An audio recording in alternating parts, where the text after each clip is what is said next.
She thought she won.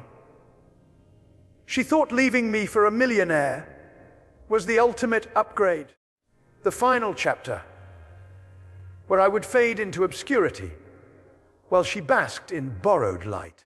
The champagne sparkled, the laughter echoed, and to her the story was over. But she never paused to consider what cannot be seen. Since the age of 21, my family's fortune, $100 million, lay hidden, resting quietly like a predator in the tall grass. She never asked. She never wondered. And because of that blindness, she traded truth for spectacle. What she didn't know was that real wealth does not shout. It waits. Real power doesn't chase. It observes. Tonight, I will tell you how silence became my sharpest weapon, how patience became my revenge, and how one decision transformed betrayal into the most devastating revelation she could never escape. The world is drawn to stories like hers because they fit neatly into the fantasies people like to consume. A woman leaves one life for another that glitters more brightly. A man with more money, more promises, more outward symbols of status. The headlines almost write themselves: love exchanged for luxury, loyalty traded for limousines. People click, they watch, they share, because it confirms what they already suspect, that wealth is the final measure of worth. But in reality, wealth is far more complicated than the image it projects. The way a story is framed decides whether people see tragedy, betrayal, or victory. And in that framing lies the secret of attention, the reason why titles, phrases, and the smallest choice of words carry the weight of destiny. When she left, she didn't simply leave me. She left behind the story that could have been told about us. She chose a version of life that looked easy to summarize, easy to package. She found a millionaire. It sounds glamorous, it travels fast, and people nod along. That's the danger of appearances. They generate clicks, but they rarely contain the truth. The truth requires patience. It requires someone to look past the headline, to ask what lies in the shadows of what isn't said. Since the age of 21, my family hid $100 million in quiet ledgers, in trusts and holdings never paraded before anyone's eyes. That was the real story. But no one wrote it because no one could see it. Like the deepest ocean current, it moved without noise, shaping everything while staying invisible. This invisibility is not weakness. It is strategy. Just as in the modern world, the first thing that captures attention is not always what holds value. A car gleams, a mansion photographs well, a lifestyle becomes a thumbnail that people tap without hesitation. The art is in crafting the appearance so perfectly that people cannot resist entering, only to discover the depths when it is already too late. She never imagined that my silence was part of that design. She mistook it for lack, when in truth it was the most deliberate form of power. This is what most people misunderstand when they see only the surface. They imagine worth in terms of what can be flaunted. They don't see the quiet choices, the title that draws attention, the phrasing that ignites curiosity, the pause in a sentence that makes someone lean closer to listen. She was dazzled by the headline, "Millionaire." She never realized the sequel waiting in the shadows, the twist of a hidden fortune, 10 times larger, carried not in noise, but in restraint. The first step in shaping revenge is not confrontation, it is visibility. It is knowing how to make the truth irresistible, how to frame it, so the very people who dismissed you cannot look away when it is revealed. A hidden fortune means little if it stays hidden forever. The key is timing, waiting until the story others believed is so firmly cemented that when the truth finally surfaces, it doesn't just surprise them, it shatters their assumptions. Just as a powerful headline makes a reader stop scrolling, a carefully revealed truth makes the betrayer stop breathing. In that way, betrayal itself becomes fuel. Every whisper about my supposed smallness, every assumption about what I could or could not afford, became energy stored, waiting to be released in a single reveal. People chase attention with desperation, but true control is when you choose when and how the attention finds you. By the time she realized the truth, it was not simply a matter of wealth, it was a matter of narrative. The story she thought she owned, the one where she upgraded, where she rose above, crumbled the moment she learned she had misjudged the title. She wasn't in a story about a millionaire's triumph. She was in a story about a woman who traded real fortune for borrowed glamour, who mistook a surface win for ultimate security. And isn't that what captivates an audience? Not just the twist, but the precision of it, the way a revelation reframes everything that came before. When people hear that a man quietly held $100 million while being underestimated, the betrayal becomes larger, the revenge more delicious, the lesson unforgettable. That is how attention works. It clings not to the ordinary, but to the extraordinary inversion. The proof that what we think we see is often a lie. This is why my silence mattered, why I let her believe, why I allowed the whispers and the laughter to run their course. Because only when the false story had fully matured could the real one strike with full force. The human mind is drawn to contrast, rich against poor, loss against victory, loyalty against betrayal. She believed the contrast was simple poor man versus wealthy lover. But when the veil lifted, the true contrast emerged. The man she abandoned with quiet disdain was never poor at all. He was the heir to a fortune she never saw, the architect of a silence that would one day become thunder. You see, the digital world reflects this truth every day.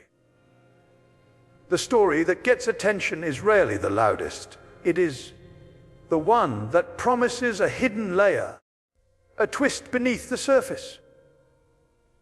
People don't just want to see wealth. They want to see the unexpected reveal of it. That's why they click, why they lean closer, why they stay until the end. The art of revenge is the art of patience, married to the art of timing. She had neither. She wanted everything now. I had both.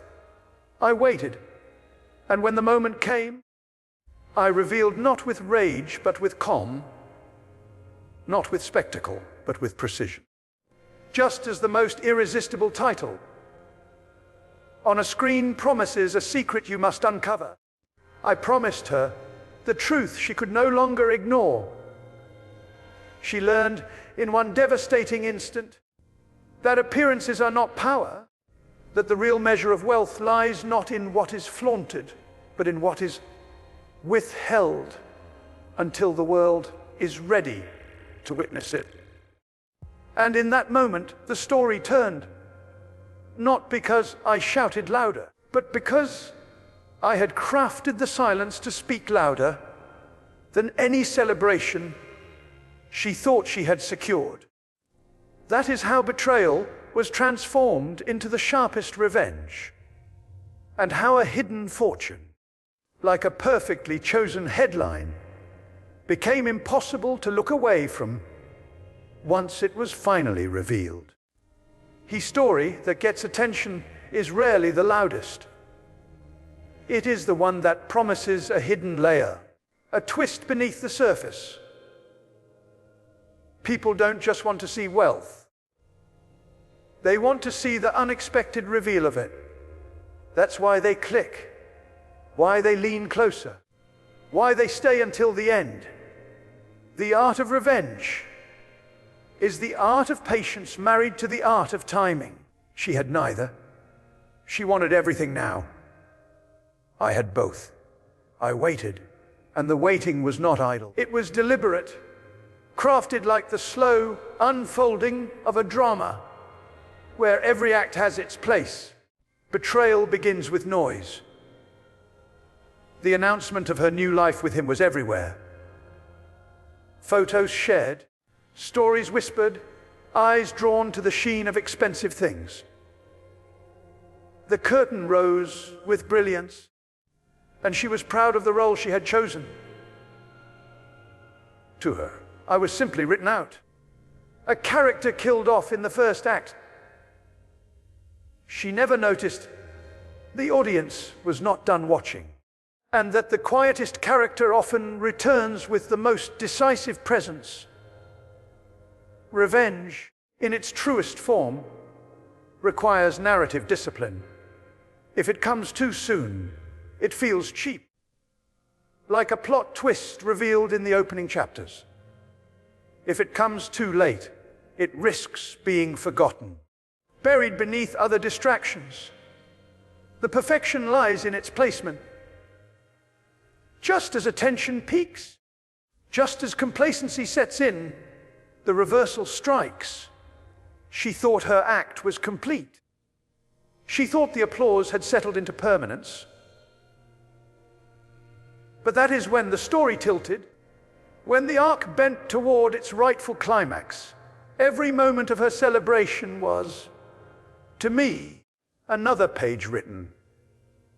Every ring glistening on her hand, every photo with his cars and chandeliers, was part of a setup.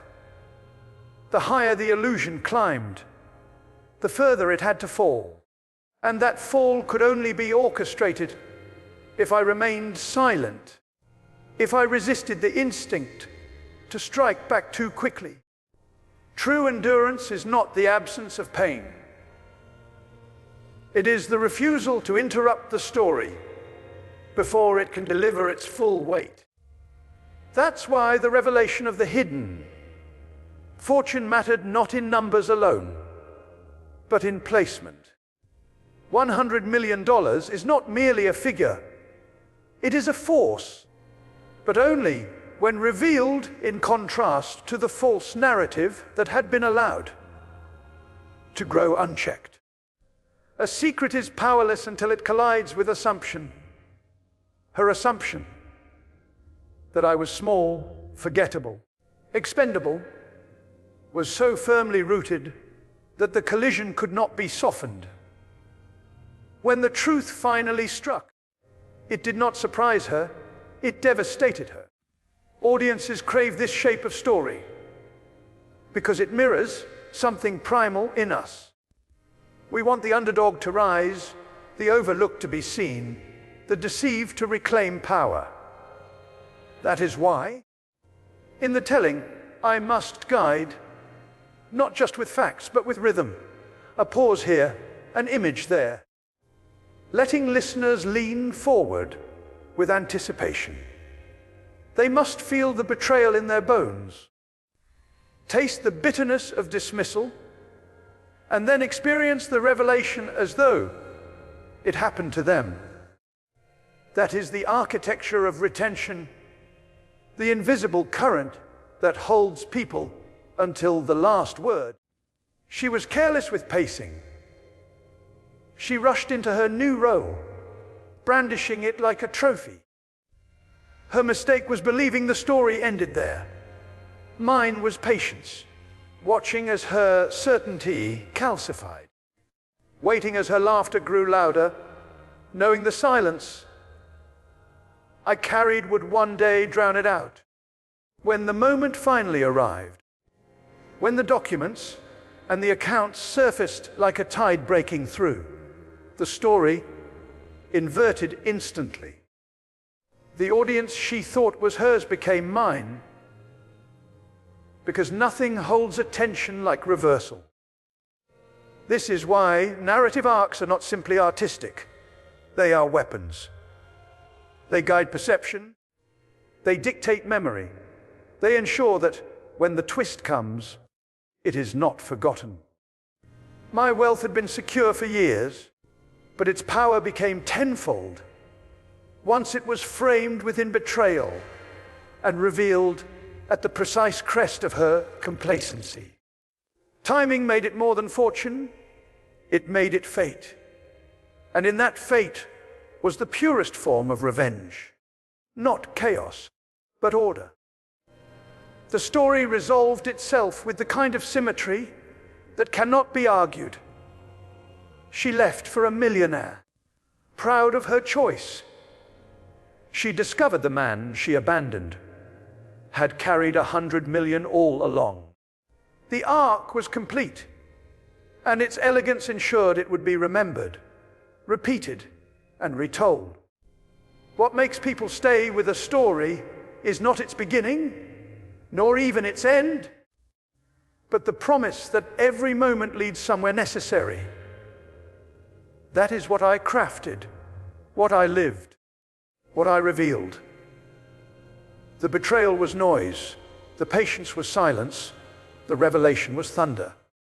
And in that sequence, every listener, every watcher, every participant is compelled to remain until the final word. His story that gets attention is rarely the loudest. It is the one that promises a hidden layer, a twist beneath the surface. People don't just want to see wealth. They want to see the unexpected reveal of it.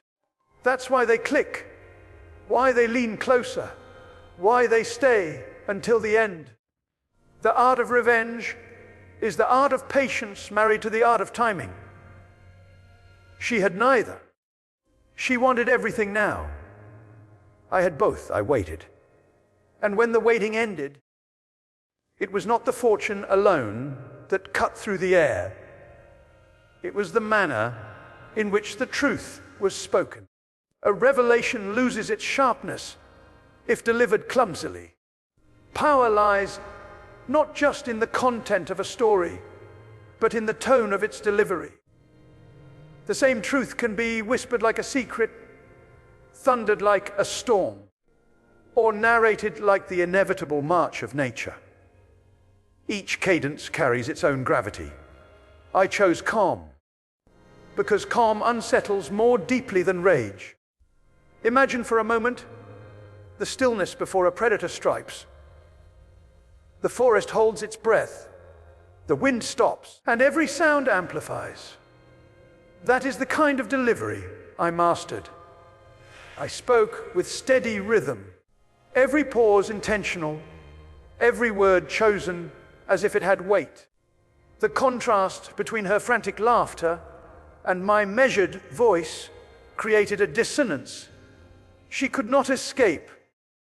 The louder she tried to live, the quieter I became, until silence itself began to sound like thunder.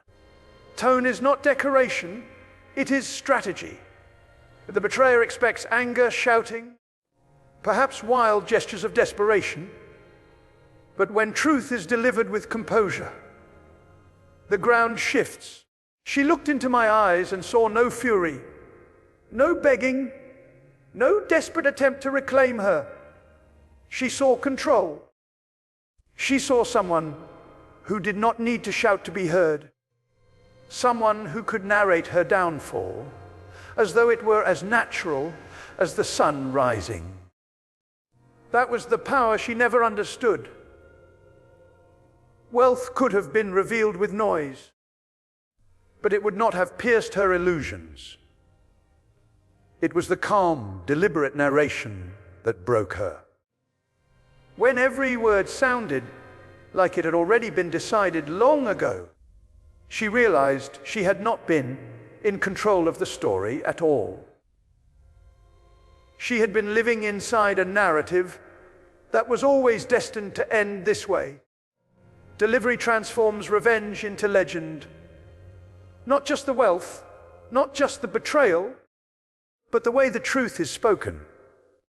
The measured tone, the imagery, the patience woven into every line.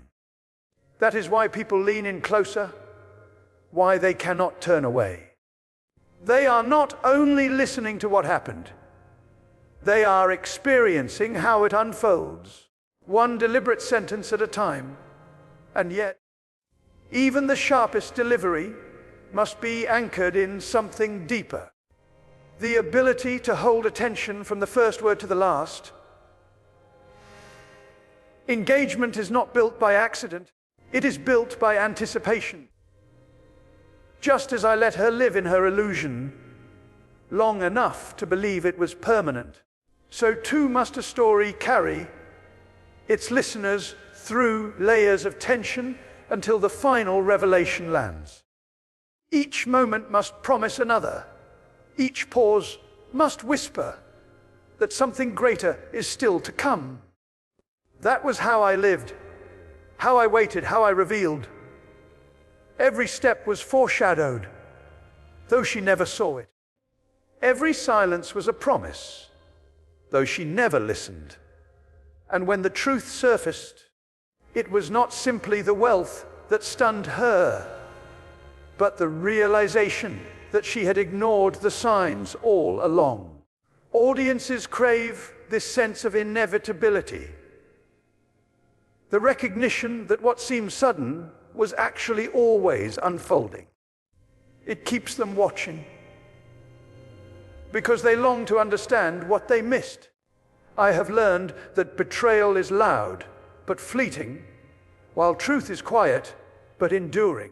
She had her moment of noise, her photographs, her glass of champagne raised high.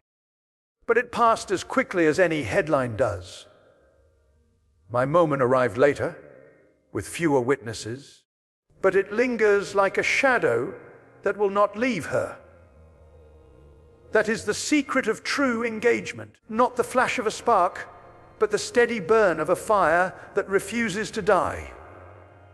And so, when people ask why I waited, why I let her go, why I chose silence over spectacle, I tell them this: patience is not weakness, patience is strategy.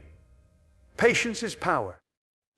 In a world obsessed with immediate gratification, with instant validation, the one who can wait, the one who can let the story build, becomes unstoppable. She left me for what she thought was greater. She traded what she believed was small for what looked enormous. But the story did not end there.